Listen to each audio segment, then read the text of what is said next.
Hello বন্ধুরা, welcome to my channel. আজ আমি চলে এসেছি নতুন একটা ব্লগ নিয়ে। তোমরা যদি আমার চ্যানেলে নতুন হও, আমার চ্যানেলটিকে লাইক আর সাবস্ক্রাইব করে আমাকে সাপোর্ট করতে থাকো।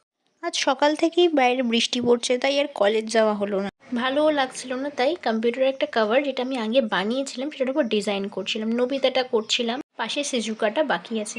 আমার এই নবিতাটা কেমন হয়েছে আমাকে কমেন্ট করে জানিও।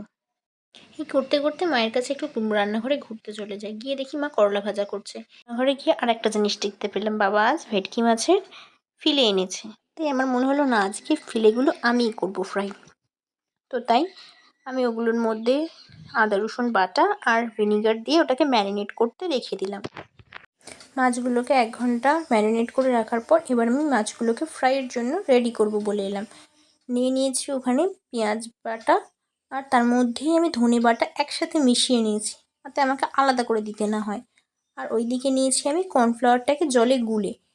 আমি অনেকেই দেখেছি ভিডিওতে যে কর্নফ্লাওয়ারটার মধ্যেই মাছটাকে চোবায়, কিন্তু আমার না অসুবিধা হয় ওটার মধ্যে দিলে দিলে সব কটা বিস্কুটের গুঁড়োগুলো ওর মধ্যেই রয়ে গিয়ে থাকে, তাই আমি চামচে করে ওটা দিই। আমি ঠিক যেভাবে করছি তোমরাও একবার এরকম করে ট্রাই করে দেখো, আমার মনে হয় সুবিধাই হবে এইভাবে করলে।